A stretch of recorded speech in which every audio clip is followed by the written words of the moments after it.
አቤል ይባላል። በቅርቡ ነው ከዩኒቨርሲቲ ግራጁዌት አድርጎ ባንክ ተቀጥሮ እየሰራ ያለው። በዙሪያ ያሉ ሰዎች፣ ጓደኞቹ፣ ቤተሰቦቹ እሱ ባንክ በመስራቱ እጅግ በጣም ደስተኞች ናቸው። ትልቅ ነገር እንዳገኘ ነው የሚሰማቸው። እሱ ግን በአንጻሩ እለት እየተነሱ ወደ ስራ መሄድ ሞራሉ ሞቷል። ምንም እንኳን በየቀኑ ሱፍ እየለበሰ አምሮበት እንኳን ስራ ቦታ ቢገባ በስራው ግን ፈጽሞ ደስተኛ አይደለም። የሆነ ቦታ ላይ ስታክ አድርጎ እንደቆመ ነው የሚሰማው። አቤል ከዚህ ሁኔታ ለመውጣትና የራሱን ነገር ለመጀመር የራሱን ህይወት እንደ አዲስ ለመስራት ምን ማድረግ እንዳለበት አያውቅም። አሁን የነገርኳችሁ የአንድ ኢትዮጵያዊ ሳይሆን በመቶ ሺዎች እንደውም በሚሊዮኖች የሚቆጠሩ የኢትዮጵያ ወጣቶች ችግር ነው። የሆነ ቦታ ላይ ደርሰናል በትምህርትና ስራ፣ ከዛ ቀጣዩን ስቴፕ ፊገር አውት ማድረግ የብዙ ወጣት ችግር ነው። ዛሬ በዚህ ቪዲዮ የሆነ ቦታ ላይ ስታክ አድርጌ ቆሜያለሁ ብላችሁ ለምታስቡ ሰዎች እኔ በገባኝ መጠን በህይወት የምትፈልጉትን ነገር አቺቭ ለማድረግ በሚቀጥሉት በጣም አጭር በሆኑ ጊዜያት ውስጥ ተወስዷቸው የምትችሏቸውን ስቴፖች ነግራችኋለሁ። ለማታውቁ ሰዎች ዮናስ ሞ እባላለሁኝ። ከ25 በላይ ሰራተኞች ያሉት ዮናይል ኮሙኒኬሽን የሚባል የማርኬቲንግ ኤጀንሲ እዚሁ አዲስ አበባና ሌሎች የክልል ከተሞች ላይ ኦፕሬት የሚያደርግ አስተዳድራለሁ። ዩቲዩብ ላይ ቁም ነገር ለማየት የምትመጡ ሰዎች ከሆናችሁ ሰብስክራይብ በማድረግ ፋሚሊውን አሁን ካላችሁበት ሁኔታ እንጀምርና ስራ ላይም ትምህርትም ላይ ያላችሁ ሰዎች ብትሆኑ የገባችሁበት የትኛውን ቦታ ሁለት ነገር ሊሰጣችሁ ይገባል። የመጀመሪያው ጥሩ ክፍያ ነው። ሁለተኛው ደግሞ ኖሌጅ ወይም እውቀት ሊያሳድጋችሁ የሚችል ወደ ግሮዝ ወደ እድገት ሊያመጣ የሚችል እውቀት ሊሰጥ ይገባል። ወርክ ኢንቫይሮንመንት ሁለቱን ነገሮች መስጠት የማይችል ወይም ከሁለት አንዱ መስጠት የማይችል ከሆነ አንድን ሰው መቃብሩ ነው፣ የሞተበት ነው እንጂ ያደገበት አይደለም።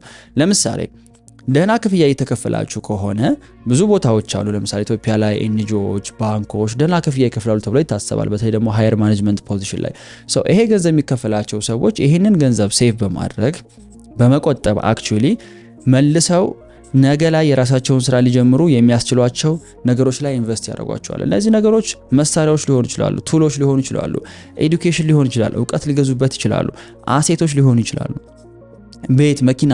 እነዚህ ነገሮች በኋላ ዋጋቸው አፕሪሼት የሚያደርግ በኪራይ መንገድ መልሰው ገቢ ሊያመጡ የሚችሉ ጉዳዮች ሊሆኑ ይችላሉ። እነዚህ አሴቶች ጥሩ ክፍያ እየተከፈለ ከሆነ ሰምበዲ የሆነ ኢንቫይሮንመንት ላይ ያንም የከፈለውን ገንዘብ ሴቭ እያደረገ መልሶ ለነገ የሚያስፈልገው ነገር ላይ ኢንቨስት በማድረግ ከዛ ስራ ቦታ መውሰድ ያለበትን ነገር ይወስዳል። ብዙ ሰው ግን ደህና ክፍያ መከፈል ሲጀምር እዛው ቦታ ላይ ነው ስታክ አድርጎ የሚቀረው። ቢካዝ ያ የሚከፈለው ገንዘብ በጣም አዲክቲቭ ስለሆነና ኮምፎርት ዞን ውስጥ ስለሚያስገባው። ብዙ ሰው ገንዘብ ሲያገኝ የሚሳሳተው ላይፍ ስታይሉ ያድጋል። ላይፍ ስታይሉ በጣም ኤክስፔንሲቭ እየሆነ ይመጣል።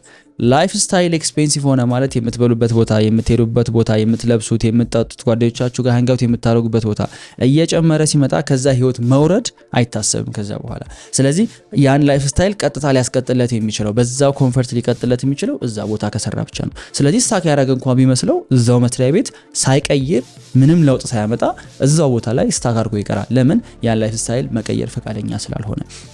ካሁኑ ግን ላይፍ ስታይሉን ቀንሶ በሚኒመም ገንዘብ እየኖረ የቀራውን ሴቭ ማድረግ የሚችል ከሆነና እነዛ ማቴሪያሎች ላይ ኢንቨስት ማድረግ ከቻለ በኋላ የሆነች ነገር መጀመር ሲፈልግ፣ መንቀሳቀስ ሲፈልግ የዛኔ የሚጠቅመውን ቱል ኦልሬዲ እጁ ላይ አስገብቶ ያገኘዋል ማለት ነው። ሁለተኛው ደግሞ ኖሌጅ ወይም ደግሞ እድገት ነው። ብዙዎቻችን ወደ ስራ ኢንቫይሮንመንት ስንገባ የምናውቀው ነገር ያለ ይመስለናል። የተማርነው ዩኒቨርሲቲ የሰጡን ዲግሪ ስራ ቦታ ላይ ጠቃሚ የሚሆን ይመስለናል። ግን ሪያሊቲው የሚገርማችሁ አይደለም። የሆነ ካምፓኒ ላይ ስትገቡ እንደ አዲስ ነው መጀመሪያ ለርን ታደርጋላችሁ። የተማራችሁትን አለመማር ነው የመጀመሪያው ስራ። ካልለርኒንግ ወደ ለርኒንግ ነው የምትመጡት። ባንኮች ለምሳሌ ሰው ሲቀጥሩ አሰልጥነው ነው አካውንታንቶች እንደ አዲስ የሚቀጥሩት። እዛ የተማራችሁትን ነገር ተውት ተብሎ ማለት ነው።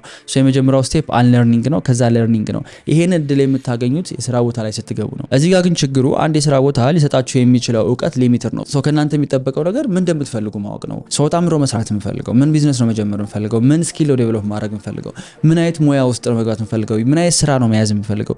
ያንን ነገር ፊገር አውት አድርጉት። ማለት ይሄን ነገር ፊገር አውት ለማድረግ ሌላ አንድ ሾርት ከት አለው ብዬ አላስብም። ቁጭ ብሎ ከራስ ጋር ማሰብና ብዙ ነገሮችን መሞከር ነው። ሁለቱ ስቴፖች እነዚህ ናቸው ብዬ ነው የማስበው። በዛ መንገድ የምትፈልጉት ነገር ስታቁ እዛ የስራ ኢንቫይሮንመንት ያላችሁበት ቦታ ውስጥ የምታገኟቸው ነገሮች በሙሉ ለእናንተ ለርኒንግ ኦፖርቹኒቲዎች ናቸው። የምትዋወቋቸው ሰዎች፣ የምታገኟቸው ኮኔክሽኖች፣ እዛ ጋር የምትፈጥሩት ኮኔክሽን፣ እዛ ጋር የምትፈጥሩት ኮሚኒቲ፣ ሁሉም ለእናንተ ለቀጣይ መስራት ለምትፈልጉት ነገር እንደ ግብአት የሚሆን ነው። ለምሳሌ ባንክ ላይ የሚሰራ ሰው በጣም ብዙ ገንዘብ ካላችሁ ከሚያውቃቸው ከስተመሮች ጋር ኤቭሪዴይ ይገናኛል ራይት። ስለዚህ መጀመር የሚፈልገውን ነገር ቢያቅ ለምሳሌ ወጥቶ ሴልስ ውስጥ መግባት ከሆነ የሚፈልገው አንድ ባንክ ላይ እየሰራ ያለ ሰው እየዞረ ባንክ አካውንት ማስከፈት ሳይሆን አክቹዋሊ የሪል ስቴት ሽያጭ ውስጥ ገብቶ ደህና ገንዘብ ሜክ ማድረግ ቢፈልግ ስንት ሪል ስቴት ያላቸው ሰዎች ባንክ ይመላለሳሉ። ከነዛ ሰዎች ጋር መቀራረብ ቢጀምር ያ የስራ ቦታ የሚሰጠው ኦፖርቹኒቲ በኋላ መስራት ለሚፈልገው የሴልስ እድል ይሰጠዋል ማለት ነው።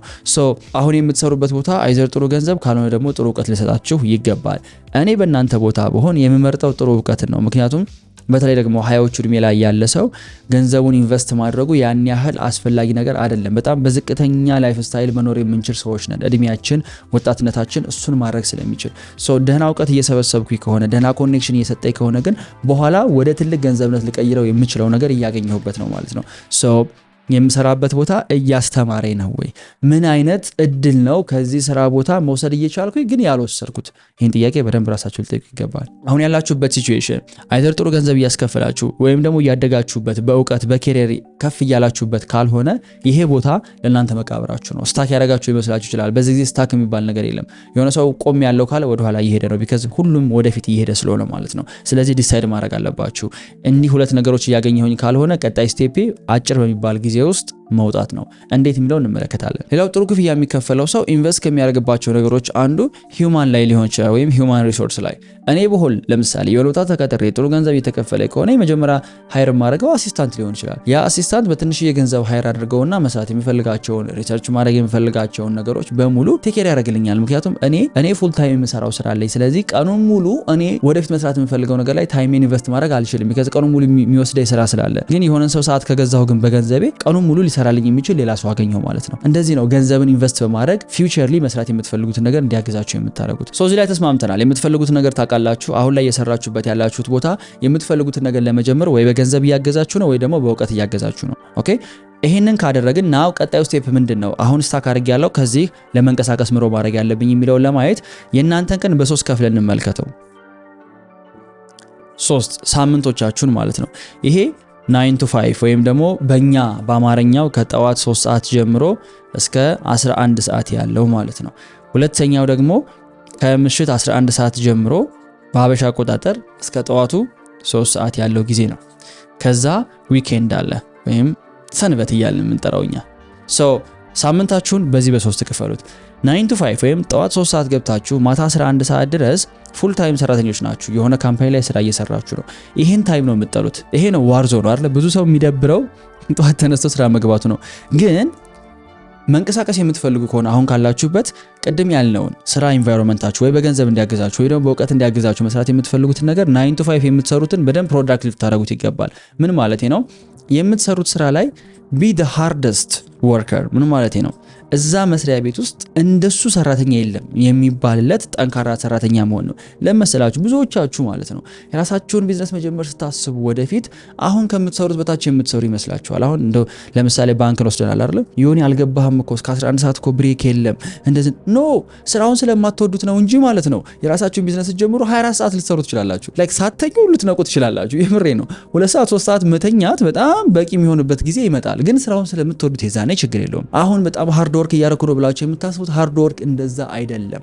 ስቲል አሁንም የምነግራችሁ ቢ the hardest worker in the room። በቃ እዛ ክፍል ውስጥ ከማንም ቀድሞ የሚገባ ሌቱ ነው የሚወጣ ጠንካራ ሰራተኛ ሁኑ። ያ ጠንካራ ሰራተኛነት እናንተን ፐርሰናሊቲያችሁን ይገነባዋል።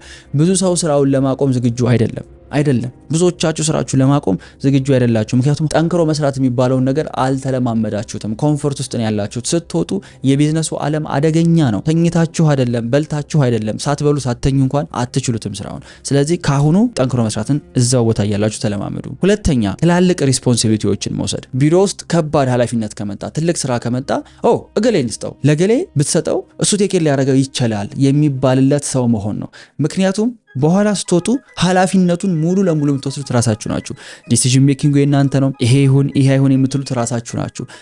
አሁን ላይ የምትሰሩበት ቦታ ላይ ሆናችሁ ትላልቅ ኃላፊነቶችን መሸከም የምትችሉ ከሆነ ፕሮሞት የመደረግ እድላችሁ ከፍተኛ ነው። ፕሮሞት ተደረጋችሁ ማለት በስራችሁ አብረዋችሁ የሚሰሩ ሰዎችን ማግኘት ይችላላችሁ። አንድም ሰው ይሁን ሁለትም ሰው ማዘዝ የምትችሏቸው ሰዎች ይኖራሉ። ኃላፊነት ስለተሰጣችሁ ብቻ። ለምሳሌ ፖዚሽን አይደለም እኮ ወይም ስልጣን አግኙ እያልኩኝ አይደለም። ለምሳሌ የሆነ ፕሮጀክት መጣ። ያንን ፕሮጀክት የሆነ ቦትልኔክ የሆነ ችግር ሲፈጠር ቢፈጠር እኔ ፈተዋለሁ ችግር፣ እኔ ለሱ ሶሉሽን እፈልጋለሁ ብላችሁ ስትነሱ ያ ኃላፊነት የተሰማው ሰውዬ ምን ይላል? ኦኬ ይሄን ችግር እንድትፈታው ምንድነው የሚያስፈልግህ አንተ? አንድ ሰው እፈልጋለሁ፣ ኦር ደግሞ እንዲፈልጋለሁ፣ መኪና እፈልጋለሁ፣ ገንዘብ እፈልጋለሁ፣ ኮኔክሽን እፈልጋለሁ። ዩ ሲ ፕሮቫይድ ይደረግላችኋል ማለት ነው። that's how you run a business። በኋላ ላይ የሆነ ችግር ይመጣል፣ እሱን ሶልቭ ለማድረግ የሚያስፈልጉ ሪሶርሶችን ታገኛላችሁ። አሁን ይገባችኋል። ኦኬ ይሄን ችግር ለመፍታት የሚያስፈልገኝ ሪሶርስ ይሄ ነው ማለት ነው። እንዲህ አይነት ሰው ነው ማለት ነው የሚያስፈልገኝ። ይሄን አይነት ሰው ሲሰጠኝ እንዴት ነው ከሱ ጋር አብሬ የምሰራው? ያንን ስኪል ዴቨሎፕ ታደርጉበታላችሁ። ሶስተኛው በዙሪያችሁ ያሉ አብረዋችሁ የሚሰሩትን ሰዎች እርዷቸው። ቢሮ ውስጥ ሰዎችን በማገዝ የምትታወቁ ሰዎች ሁኑ። ይሄ ምን ይጠቅማችኋል መሰላችሁ? አንደኛ የሌላውን ሰው ስራ እንድትማሩ ያደርጋችኋል። ሁለተኛ ለሰው ኬር ማድረግን ትማሩበታላችሁ። በኋላ የራሳችሁን ቢዝነስ ስትጀምሩ ማለት ነው ቀጣሪ እንኳን ሆናችሁ ስቲል አብረዋችሁ የሚሰሩትን ሰዎች ማገዝ ነው ስራችሁ። ቢካዝ የሆነ ሰው የሆነ ስራ ላይ እየታገለ ነው ለእናንተ እየለፋ ነው። ስለዚህ በምታውቁት መጠን ሂዶ ማገዝ መርዳት ያስፈልጋል እንጂ አይ እኔ አያገባኝም የራሴን ፒሲ ወስጄ የራሴን ስራ ቴኬር አድርጌ ይወጣለሁ የሚባል ቢዝነስ የለም። አዝሎንጋስ ሰው ቀጥራችሁ እያሰራችሁ እስከሆነ ድረስ እነዛ ሰዎች ጋር አብረው ቁጭ ብሎ ማገዝ ያስፈልጋል። እሱን እዛው ስራ ቦታ ተለማመዱት። ሶስተኛ ጓደኛ። ከስራ ኢንቫይሮንመንታችሁ ውጪ ጓደኞች አፍሩ። ብዙዎቻችሁ ቤተሰብ የምትሆኑት እዛው ስራ ቦታ ላይ ካሉ ሰዎች ጋር ነው። እነሱ ምስታክ ያደረጉ እናንተ ምስታክ ያደረጋችሁ። ታዲያ ማን ኢንስፓየር ያደርጋል? ከስራ ኢንቫይሮንመንታችሁ ወጣ ያሉ ጓደኞች ያስፈልጓቸዋል። ኤክስፖዠር የሚሰጧችሁ እነሱ ናቸው። ምን እየተከናወነ እንደሆነ ማወቅ የምትችሉት በዛ ነው። ከከስተመሮች ጋር ሊሆን ይችላል ጓደኛነት የምትፈጥሩት። አንድ መጥቶ ከሄደ ይጠቅመኛል ብላችሁ ካሰባችሁት ሰው ጋር ሊሆን ይችላል። ቢ ፍሬንድሊ ዊዝ ኤቭሪዋን። ከዛ ግን ከስራ ኢንቫይሮንመንት ውጪ ጓደኛ ያስፈልጋቸዋል። ካልሆነ መስራት የምትፈልጓቸውን ነገሮች እዛው ጓደኞቼ ብላችሁ ለምታስቧቸው አብሯችሁ ለሚሰሩ ሰዎች ማውራት ትጀምራላችሁ። እነሱ ደግሞ የመስራት አቅሙ ስለሌላቸው፣ ድፍረቱ ስለሌላቸው፣ ጀግንነቱ ስለሌላቸው የእናንተን ህልም ያንቋሽሹታል ወይም ደግሞ ዲስከሬጅ ያደርጓቸዋል። ሳትጀምሩ ትቀራላችሁ። የብዙ ሰው ህልም ከሽፎ የቀረው ሰው ስላማከረ ነው። የምታማክሯቸው ሰዎች ሀሳባችሁን ተቀበለው የሚያግዟችሁ መሆናቸውን እርግጠኛ ልትሆኑ ይገባል። ኦኬ። ሌላው ቆራጥነት ምን ማለት ነው? ላመናችሁበት ነገር መሞት። እኔ እንዲህ ነው የምሰራው ዳትስት። የሆነ አለቃ ስለመጣ ማሸርገድ፣ የሆነ ሰው የሆነ ነገር ሊያደርግ ስለሆነ በዚህ ማለት ማጭበርበር፣ ሰዎችን የሆነ ስካም ማድረግ ነው በፍጹም። አሁን ላይ ሊኖራችሁ የሚገባው ፐርሰናሊቲ ትክክል ነው ብላችሁ ላመናችሁበት ነገር ቆሞ መገኘት ነው። ኢቭን አለቃ እንኳን ቢሆን ኖ እንዲህ አድርግ ሲባል እንዲህ ነው የሚሆነው ሲል አይመስለኝም፣ እንዳላደርገውም፣ እኔ ከእንትኔ ጋር አይሄድም፣ ከፐርሰናሊቲ ጋር አይሄድም፣ ስራውን ይጎዳዋል ብዬ አስባለሁኝ፣ ካስፈለገ ሌላ ሰው አስተያየት ማድረግ ይቻላል እንጂ እኔ ይህን ማድረግ አልችልም። ይውላችሁ እኔ አሰራለሁ አውቀዋለሁኝና በጣም ሪስፔክት ከማድረጋቸው ሰዎች መካከል ላመነበት ነገር የሚቆም ነው። አበቃ ይሄ ነገር አምኜበታለሁ፣ እኔ ሪስኩን ነው ይወስዳለሁ፣ በእኔ የሆነበት እንሞክረው የሚለኝ ሰው በጣም ነው የሚያስደስተኝ። ምክንያቱም ያ ሰው ምን ያህል በራሱ ቢተማመን ነው እኔን ዲስአፖይንት ማድረግ ለጊዜው ፈቃደኛ የሆነው። ይሄ ቀላል ስኪል አይደለም፣ ያስከብራችኋል በኋላ ላይ። ስራ ደግሞ ስትጀምሩ፣ የራሳችሁ ቢዝነስ ስትጀምሩ አለቃ የሚባል ነገር የለም። ላመናችሁበት ነገር ካልቆማችሁ በስተቀር ከስተመርም አይቆይላችሁም፣ አብረዋችሁ የሚሰሩ ሰዎችም ሰራተኞችም አይቆዩላችሁም። ስለዚህ ላመኑበትን ነገር መቆምና ቆራጥ መሆን ያስፈልጋል። ሌላው ኮሚትመንት አለመውሰድ፣ ኮሚትመንትን ማስወገድ። ብዙ ቦታ በተለይ ደግሞ ባንክ ላይ የምትሰሩ ሰዎች ቤት፣ መኪና፣ የሆነ ሀገር ሄዶ ስልጠና መውሰድ ምናምን የተባሉ ኦፈር የሚደረጉላችሁ ነገሮች አሉ። ታቁታላችሁ። እነዛ ነገሮች ኮስት አላቸው። ኮስቱ ምንድነው? ኮሚትመንት ነው። 1 ዓመት መስራት አለብህ፣ 2 ዓመት መስራት አለብህ። ኦፖርቹኒቲ መቼ እንደሚመጣ አታቁትም። እድል መቼ መጥቶ በራችሁ እንደሚያንኳኳ አታቁትም። የተንኳኳ ጊዜ ጓዝን ጠቅሎ ተከትሎ መውጣት ያስፈልጋል። ያን ለማድረግ ግን ከኋላ የሚጎትታችሁ ነገር ባበዛችሁ ቁጥር እያያችሁት እነገሌ በቃ እናንተ ሄዱ፣ እናንተ አድርጉት፣ ለምን አንተ? እኔማ ኮሚትመንት አለብኝ፣ እኔ መቆየት አለብኝ። እንዲህ ያሉ ብዙ ሰዎች ቢዝነስ ሳይጀምሩ የወለዱ ቤተሰብ የመሰረቱ ከዛ በኋላ ያን ቤተሰብ ደግሞ እንዴት ሪስክ አደርጋለሁ ቢዝነስ ጀምሬ ብለው ይሄው እድሜ ልካቸውን ስታክ አድርገው የቀሩ ሰዎች አሉ። ስለዚህ በተቻለ መጠን የራሳችሁን ነገር መጀመር የምታስቡ ሰዎች ኮሚትመንት አትግቡ፣ አላስፈላጊ ኮሚትመንት። ከ3 ሰዓት እስከ 11 ሰዓት መስሪያ ቤት ሄዳችሁ የምትሰሩት ስራ ዋና ዓላማው ቅድም እንደተነጋገር ነው ገንዘብ ማግኘት እንዲሁም ደግሞ ኖሌጅ ማግኘት ነው፣ እውቀት ማግኘት ነው። እነዚህን ሁለቱን ነገሮች ለማግኘት ስትሉ ጠንክራችሁ መስራት፣ ኃላፊነት መውሰድ፣ ሌሎችን ማገዝ፣ ከስራ ውጭ ጓደኞችን ማፍራት፣ ላመናችሁበት ነገር ቋሚ መሆን፣ እንዲሁም ምንም አይነት እዳ ውስጥ ወይም ብድር ውስጥ አለመግባት። እነዚህን ታደርጋላችሁ። ናው የቀረው ሰዓት ከምሽት 11 ሰዓት እስከ 3 ሰዓት ያለው ደግሞ ነጋችሁን ፊውቸራችሁን ቢልድ የምታደርጉበት ነው። ፊውቸር ቢዝነስ ሊሆን ይችላል ወይም ደግሞ ካሪየር፣ አዲስ ሙያ፣ አዲስ ስራ ልትቀይሩም ትችላላችሁ። እሱን ቢልድ የምታደርጉት ከ11 ሰዓት እስከ 3 ሰዓት ባለው ነው። ጋይስ እዚህ ውስጥ 8 ሰዓት ነው ያለው። በቀን 8 ሰዓት ነው ስራ ቦታ ላይ የምታሳልፉት። ምናልባት አንዳንዶቻችሁ እስከ 10 ልትገፉ ትችላላችሁ። አንዳንድ ስራ ቦታዎች ዲማንዲንግ ሊሆኑ ይችላሉ። ግን ኦልሬዲ የምትሰሩት ስራ ካላችሁ ግን ኮምፕሮማይዝ ማድረግ ይችላል። ለምሳሌ የሆነ መስሪያ ቤት ላይ ስትገቡና ስትቀጠሩ እኔ 11 ሰዓት ተኩል ላይ የምማረው ክላስ አለብኝ ብላችሁ ፈርማችሁ ብትገቡ ማንም ክላሳችሁን ቅጡ ለማለት ድፍረት አይኖረው። ሜቢ አንድ ቀን 2 ቀን እንደው በጣም ስራ ከበዛ ተቸገሩ ሊሏችሁ ይችላሉ እንጂ በቃ 11 ሰዓት ላይ መውጣታችሁ የሚታወቅ ይሆናል ማለት ነው። ሶ ዱ ዳት ቲፕ ነው የሰጠዋችሁ። ከዛ የቀረው ከ11 ሰዓት እስከ 3 ሰዓት ያለውን ጊዜ ሌላ እዚህ ውስጥ የተደበቀ 16 ሰዓት አለ። ብዙ ሰው ይሄንን ሰዓት ነው የሚገለው። ብዙ ሰው ይሄንን ሰዓት ነው ገደል የሚያስገባው። እኔ ይገርመኛል። 8 ሰዓት በቀን እንሰራለን፣ የቀረው 16 ሰዓት ግን አብሶሉትሊ ጭራሽ ኖቲስ የሚደረግ አይደለም። ስኬጁል ኢቭን የሚደረግ አይደለም። ሰው ካላንደር ሲሰራ ካላንደሩ ላይ የሚያስገባው 8 ሰዓት ነው፣ የቀረው 16 ሰዓት። ይሄ ብረን ፕላን መደረግ አለበት። ሶ ከዚህ ውስጥ ለምሳሌ በእንቅልፍ፣ በምግብ፣ በመንቀሳቀስ እነዚህን ነገሮች በማድረግ በእንቅልፍ በምግብና በመንቀሳቀስ 12ቱን ሰዓት ስፔንድ ብታረጉት 6 ሰዓት ብተኙ የቀረውን ብትበሉበት ብትንቀሳቀሱ ስቲል የሚቀር 4 ሰዓት አለ። አክቲቭ የነቃችሁበት 4 ሰዓት አለ። ይሄንን 4 ሰዓት በየቀኑ ቀጣይ መጀመር ለምትፈልጉት ቢዝነስ ኢንቨስት ማድረግ ነው። ጥበቡ ያለው እዚህ ጋር ነው። ብዙዎቻችሁ ግን ከ3 ሰዓት እስከ 11 ሰዓት የምትሰሩት ስራ አደከመኝ እኮ የሆነ ስትረስፉል እኮ ነው፣ አልገባህም፣ በጣም እኮ አድካሚ ነው፣ ኢነርጂ የለንም፣ በቃ ማታ ስገባ አልጋዬ ላይ መውደቅ ነው የምፈልገው። አትውደቃ ማለት እንደዛ አይደለም። በኋላ ስራ ስትጀምሩ አልጋዬ ላይ ሄጄ መውደቅ የለም። አልጋ ላይ ስትወጣ ፒሲ ይዘህ ነው የምትወጣው። ነን ስቶፕ ነው ስራው ያለው። ይሄንን ካሁን አክሴፕት ልታደርጉት ይገባል። this is going to be hard።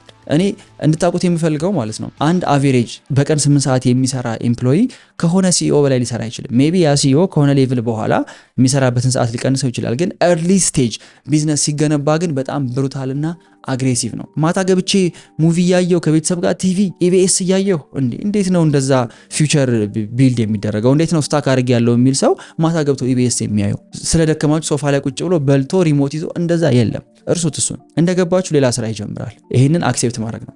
ይሄንን ሰዓት ሁለት ነገር በማድረግ ልታሳልፉ ትችላላችሁ።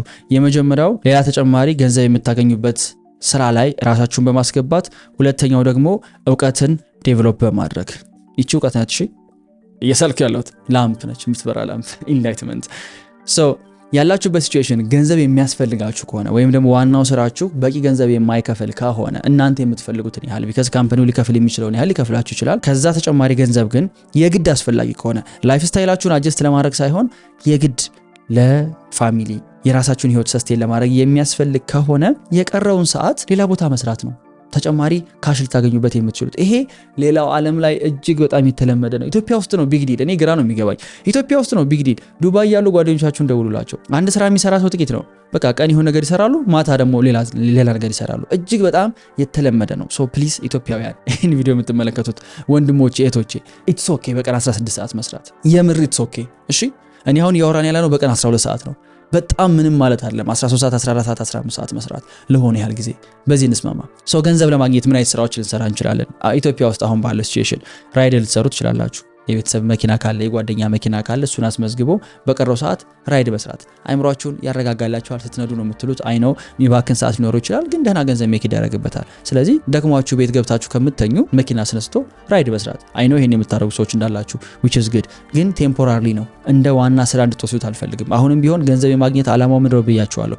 በኋላ መጀመር ለምትፈልጉት ነገር ኢንቨስት ለማድረግ እቃዎች ለመግዛት ቱሎች ለመግዛት እውቀት ለመግዛት ነው እንጂ እድሜ ልካችሁን ከዚህ ከ3 ሰዓት ከ11 ሰዓት የሆነ ስራ ከዛ በኋላ ደግሞ ራይድ ስሩ ማለት አይደለም። ሌላ ምን ልትሰሩ ትችላላችሁ? ኮል ሴንተር አሁን እኛ ሀገር ላይ በጣም የተለመደ ነው። ማታ አክቲቭ የሆኑ ኮል ሴንተሮች አሉ። ከ12 ሰዓት በኋላ ገብታችሁ እስከ ምሽት 4 ሰዓት 5 ሰዓት ድረስ ኮል ሴንተር ልትሰሩ ትችላላችሁ። እዛው ራት ትበላላችሁ፣ 6 ሰዓት ላይ ቤት ትገባላችሁ፣ ትተኛላችሁ፣ 12 ሰዓት ትነሱና ቀጣዩ ወደ ስራ ጉዞ ይጀምራል ማለት ነው። ሌላ ሴልስ፣ የሴልስም ስራ እንዲሁ በስልክ ቴክ ልታረጓቸው የምትችሏቸው በጣም ብዙ የሴልስ ስራዎች አሉ። ከ11 ሰዓት በኋላ ኢቭን የሪል ስቴት ስራ ኢቭን ስራ ቦታ እንኳን ይዛችሁ ትሄዳችሁ ባላችሁ ትርፍ ሰዓት በምሳ ሰዓት በምን ስልክ እየደወላችሁ የሆኑ ፕሮዳክቶችን ልትሸጡ ትችላላችሁ። ሴልስ ሌላው በሳይድ ልታስኬዱት የምትችሉት ስራ ነው። ዌተርነት፣ አስተናጋጅ በፓርት ታይም የሆነ ሆቴል ማኔጅመንት ኦር ሰምቲንግ ብትማሩ የ2 ወር የ3 ወር ኮርስ ኢቭን እንደው ባትማሩ እንኳን ጥሩ ፕሬዘንቴሽን ካላችሁ ኮሚኒኬሽናችሁ ጥሩ ከሆነ በጣም ጥሩ የሚባሉ ሬስቶራንቶች አሉ። አሁን ላይ እስከ ሌሊቱ 6 ሰዓት 5 ሰዓት 7 ሰዓት ምናምን የሚሰሩ ሬስቶራንቶች አሉ ይታወቃል። እነዛ ጋር ሄዶ ከ12 ሰዓት በኋላ ያለውን ሽፍት ላይ ገብቶ መስራት ነው። ደህና ገንዘብ ይከፍላሉ። ምንም ችግር የለውም። የኢጎ ጉዳይ ካልያዛችሁ በስተቀር እናንተን ኢጎዬ ካላላችሁ በስተቀር ሄዶ እዛ የምታገኙት ትንሽዬን ገንዘብ ሴቭ የምታደርጓት ወይ ደግሞ የምትኖሩባት ኤክስፔንሳችሁን ከቨር የምታደርግላችሁ ሊሆን ይችላል። ገንዘብ ግዴታ ከሆነ እነዚህን ስራዎች በመስራት ከ11 ሰዓት ጀምሮ እስከ ጧት 3 ሰዓት ያለውን ገንዘብ ለመስራት ልትጠቀሙበት ትችላላችሁ። ሁለተኛው ባላችሁ ቀሪ ሰዓት ልትሰሩት የሚገባው ነገር ደግሞ ነገ ላይ መጀመሪያ የምትፈልጉትን ነገር ቢልድ ማድረግ ነው፣ መገንባት ነው። ምንድነው የራሴን ነገር መጀመር እፈልጋለሁ። ብዙ ሰው አሁን የራሴን ነገር ይላል። ምንድነው የራሴን ነገር? የራሴን ነገር የሚለው ነገር ልናውቀው ይገባል። የራሴ ነገር ሁለት ሊሆን ይችላል። አይደር ኢትስ ፕሮዳክት ካልሆነ ደግሞ ሰርቪስ ነው። የራሴ ቢዝነስ ስለሆነ ማለት ነው እያላችሁ ያላችሁት ፕሮዳክት ወይም ሰርቪስ ነው። ባለኝ ሰዓት ነገ ላይ ልሸጠው የምችለው ፕሮዳክት ቤቴ ውስጥ ማምረት እችላለሁ ወይ? ለምሳሌ አሁን መስፋት የሚችል ስፌት የሚችል ሰው ሊሆን ይችላል። ስፌት የሆነ ማሽን ያለበት ካምፓኒ ውስጥ በስፌት ተቀጥሮ የሚሰራ ሰው ሊሆን ይችላል። ማታ ሲገባ በሰራው ገንዘቡን ቆጥቦ ከሆነ ሰው ተበድሮም ማሽን ቢገዛና ቤቱ ማሽን ቢያስገባ በቀረው ሰዓት ይሰፋል ማለት ነው። በመስፋት ነው ጊዜውን የሚያሳልፈው። ምክንያቱም ወደፊት ሲወጣ መስራት የሚፈልገው ነገር ስፌት ነው። የራሱን ፋሽን ዲዛይን ሊሆን ይችላል፣ የአበሻ ቀሚስ ሊሆን ይችላል መስራት የሚፈልገው። ስለዚህ እሱን በመስፋት ያሳልፋል። ይሄ እንደ አንድ ምሳሌ ነው ስፌትን የነገርኳችሁ። ግን ኤኒቲንግ ነገ ሸጧል ብላችሁ የምታስቡት ፕሮዳክት ካለ ወይም ምርት ካለ እሱን ቢልድ በማድረግ በማምረት ነው ቀሪ ሰዓታችሁን የምታሳልፉት። ኦኬ። ሁለተኛው ሰርቪስ ነው፣ አገልግሎት ማለት ወደ ሰርቪስነት የተቀየረ ኖሌጅ፣ ወደ አገልግሎትነት የተቀየረ እውቀት ማለት ነው። ከአገልግሎት ጀርባ ምንድነው ያለው? እውቀት ነው። ሰንበዲ መጥቶ እኔ ምግብ ልስራለች ሲለኝ አገልግሎት ነው እየሰጠኝ ያለው እንጂ ምግብ እየሸጠልኝ አይደለም አይደል? አገልግሎት እየሸጠልኝ ከሆነ አገልግሎቱን ለመስራት የሚያስፈልገው እውቀት አለው ማለት ነው። ሰርቪስ ኢዝ ኦል አባውት ኖሌጅ። ይሄ ኖሌጅ ግን ማርኬተብል የሆነ ኖሌጅ ወይም ደግሞ መሸጥ የሚችል ኖሌጅ ነው። የሆነ ሰው ከዚህ ታንስቻለሁ ይሄን ምሳሌ፣ የሆነ ሰው ገጣሚ ሊሆን ይችላል። ገጣሚን እንደ ሰርቪስ ሊያደርገው አይችልም አይደለ? ኮፒራይተር ከሆነ ግን ያንኑ ስኪል ወደ ማርኬተብል ስኪልነት ወደ ማርኬተብል ኖሌጅነት ሲቀይረው አገልግሎት እንለዋለን። ኦልሬዲ አሁን የምትሰሩበት ስራ የሚሰጣችሁ እውቀት ሊኖር ይችላል። ያንን እውቀት ሜቢ ወደ አገልግሎትነት ልትቀይሩ ትችላላችሁ። አሁን ያላችሁ መስሪያ ቤት ላይ ለምሳሌ ልበልና የሆነ ማይክሮ ፋይናንስ ላይ ተቀጥሮ የሚሰራ ሰው ካለ ስለ ማይክሮ ፋይናንስ በጣም ብዙ እውቀት አለው። ራይት? ስለ ስራው ስለ ብድር ምናምን የሚያውቀው ነገር አለ። እሱን ወደ አማካሪነት አገልግሎት ሊቀይረው ይችላል። ያ እውቀቱ አማካሪ እስኪሆን ድረስ ማርኬተብል እስኪሆን ድረስ እውቀቱ መሸጥ የሚችል አይደለም። እውቀቴን እንዴት ነው ወደ ማርኬተብል አድርጌ የማስገባው? በሶስት መንገድ። የመጀመሪያው ትንሽ የአሁኗ ኮንሴፕት ኦፍ ስኬል ትሆንባችሁ ትችላለች። ጀስት ተማሩት። እንግሊዝኛ ነው እንጂ ምንም የተለየ ነገር የለውም። የመጀመሪያው ደን ፎር ዩ ይባላል። በእኔ እውቀት ለሆኑ ሰዎች ስራ መስራት። ለምሳሌ እውቀቴ እኔ ባንክ ላይ ጉዳይ መጨረስ ሊሆን ይችላል፣ ኦር ማይክሮ ፋይናንስ ላይ ብድር ፕሮሰስ ማድረግ ሊሆን ይችላል አሁን ላይ እየሰራሁት ያለው ስራ። ስለዚህ የሆነ ሀብታም ሲመጣ ኢትስ ኦኬ አንተ ውክልና ስጠኝ፣ እኔ ሙሉ የብድር ፕሮሰሱን ይጨርስልሃለሁ ካልኩት ደን ፎር ዩ ነው፣ እኔ ላንተ ሰራልሃለሁ እያልኩት ነው። ሌላ ምሳሌ የሆነ ቪዲዮ ኤዲተር የሆነ ሰንበዲ ካለ የሆነ ካምፓኒ ውስጥ እየሰራ ያለ ሌላ ቦታ ወይም ደግሞ ሌላ ክላይንት ሲመጣ እኔ ያንተን ቪዲዮ ሰራልሃለሁ፣ I'll do it for you፣ ደን ፎር ዩ ላንተን እሰራልሃለሁ ሊሆን ይችላል። ሁለተኛው ደግሞ ደን with you ነው። ይሄ ደግሞ ኮንሰልቲንግ ነው፣ ማማከር ነው። እንደምትሰራው አማክርሃለሁኝ። ጠበቃዎች፣ አካውንታንቶች፣ እነዚህ በጣም ደን with you ወይም አብሮ መስራት ከክላይንቱ ጋር የነሱ ሞዴል ነው። ዋና ስራችሁ ረጅም ሰዓት የሚወስድባችሁ ከሆነ ኦኬ፣ በስልክ በኢሜል በቴክስት በቴሌግራም አንተ ስራህን ስራ፣ እኔ አማክርሃለሁ፣ ይሄን ያህል ገንዘብ ትከፍለኛለህ። ስቲል እውቀታችሁን ማርኬት እያደረጋችሁት ነው። ሶስተኛው ዱ ኢት ዮርሰልፍ ደግሞ አንተ እንዴት እንደምትሰራው አስተምርሃለሁ፣ እነግርሃለሁ፣ አሳይሃለሁ፣ ኮኔክሽን ሰጣሃለሁ፣ ዶክመንት ሰጣሃለሁ፣ እንዲህ ያደርግልሃለሁ፣ ለዚህ ግን አስከፍልሃለሁ። ዩ ሲ አሁን ኖሌጅን ማርኬተብል አደረግነው። አይደር ደን ፎር ዩ ለራሱ ለሰውየው ሄዶ መስራት፣ ሁለተኛው ደን ዊዝ ዩ አብሮት መስራት ኮንሰልት ማድረግ፣ ሶስተኛው ደግሞ እንዴት እንደሚሰራ ማስተማር። ከነዚህ እናንተ የሚቀላችሁን እንደ ሰርቪስ መውሰድ ነው። ቅድም ያነሳነው ማርኬቲንግ ኤጀንሲ ነው መጀመሪያ የሚፈልገው የሚል ሰው ካለ መጀመሪያ ማርኬቲንግ ኖሌጅ ያስፈልገዋል፣ እውቀቱ አይደለ? ማርኬቲንግ ኖሌጁን ከያዘ በኋላ ቀጣይ የሚሆነው በየትኛው ሞዴል ነው መስራት የሚፈልገው? ሂጄ ማስታወቂያ ነው የምሰራላቸው፣ እኔ ራሴ እየቀረስኩኝ ፖስት እያደረኩ ነው የምሰራላቸው፣ ወይስ ኮንሰልት ነው ማረጋቸው? አማክራቸዋለሁ፣ ሰው ቀጥረላቸዋለሁ፣ ወይንስ ደግሞ እንዴት እንደሚሰሩት ትሬን አረጋቸዋለሁ፣ አሰለጥናቸዋለሁ? እኔ እንደ ማርኬቲንግ ኤጀንሲ ሶስቱንም እሰራለሁ። ባላችሁ ትርፍ ሰዓት ነገ ላይ መጀመሪያ የምትፈልጉትን ቢዝነስ በዚህ መንገድ ትማሩታላችሁ። ወደ ሰርቪስ መግባት የምትፈልጉ ሰዎች በተለይ ደግሞ ስታክ አድርጌያለሁ የምትሉ እኔ ሪከመንድ የማደርጋችሁ ሰርቪስ ላይ እንድትገቡ ነው። ምክንያቱም እየሰራችሁት ያላችሁት ነገር ኦልሬዲ የሚሰጣችሁ እውቀት አለ። እሷን እውቀት ማርኬት ማድረግ የምትችሉ ከሆነ ወደ ቢዝነስ ትገባላችሁ። ካልሆነ ግን አዲስ ኖሌጅ አዲስ እውቀት መማር ነው። ይህንን አዲስ እውቀት ለመማር ደግሞ ኦንላይን ሄዳችሁ ለምሳሌ የኛ ኬሌክስ አካዳሚ ቤዚክሊ ስራው ይሄ ነው። ኬሌክስ አካዳሚ ላይ ብትገቡ እነ ሶሻል ሚዲያ ማርኬቲንግ ኤጀንሲ፣ ኮንቴንት ክሬሽን፣ ቪዲዮ ኤዲቲንግ፣ ግራፊክ ዲዛይን ትሬኒንጎች አሉ። እነዚህ ስልጠናዎች አንድ ሰው እንደ አዲስ ኬሪየሩን መጀመር እንደ አዲስ ስራ መግባት ቢፈልግ ሊማራቸው የሚችላቸው ነገሮች ናቸው። ቅድም በነገርኳችሁ ምሳሌ ማይክሮ ፋይናንስ ውስጥ የሚሰራ ሰው ስለ ማይክሮ ፋይናንስ ስለ ብድር ኮንቴንት ክሬት ቢያደርግ እና ፐርሰናል ብራንድ ቢገነባ በኋላ ስራልኝ የሚለው ሰው አይመጣም። ኮንሰልት አድርገኝ የሚለው ሰው አይመጣም። አስተምረኝ የሚለው ሰው አይመጣም። አብሶሉትሊ ይመጣል። ዩ ሲ ሶ ፐርሰናል ብራንድ የመስራት ኮንቴንት ክሬት የማድረግ ፓወሩ ይሄ ነው። ባላችሁ ሰዓት እነዚህ ነገሮች አስተምሩ። ኬሌክስ አካዳሚ አሁን ላይ ኦፕን አይደለም። ክፍት ሲሆን መረጃዎች ለማግኘት ዌብሳይቱ ላይ ሄዳችሁ ቼክ ልታደርጉ ትችላላችሁ። ሶ እንግዲህ ሁለተኛው ከ11 ሰዓት እስከ 3 ሰዓት ያለውን ጊዜ ገንዘብ ለማግኘት ወይም ደግሞ እውቀት ለማግኘት ራሳችሁ ላይ ለመስራት በዚህ መንገድ ልትጠቀሙ ትችላላችሁ። ማጥናት፣ ፕራክቲስ ማድረግ፣ ኦልሬዲ እየሰሩ ካሉ ሰዎች ጋር ኔትወርክ ማድረግ፣ እንዲሁም ከቻላችሁ ደግሞ እናንተ መጀመር የምትፈልጉት ቢዝነስ ያላችሁ ሰዎች ካሉ ከነሱ ጋር ሄዶ ኢንተርንሺፕ መውጣት፣ ሪሞትሊ ስራ መጀመር፣ ተቀጥሮ መስራት፣ ሁለተኛ ስራ ማለት ነው። ለገንዘቡ ብላችሁ ሳይሆን ለእውቀቱ ብላችሁ።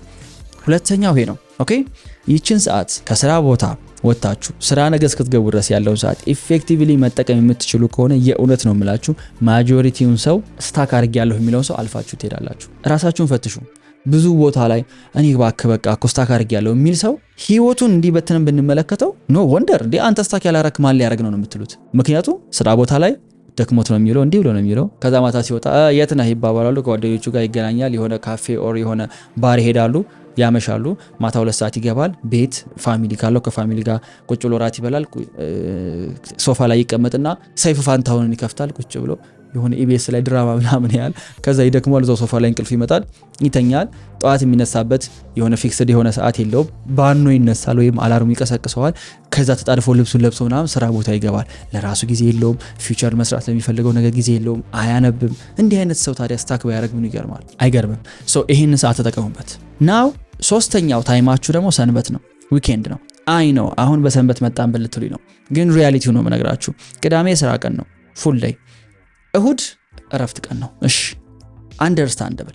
ግን ብዙ ሰው የሚያርፍበት መንገድ ትክክል አይደለም። የኔ አርጊውመንት እዚህ ጋር ነው።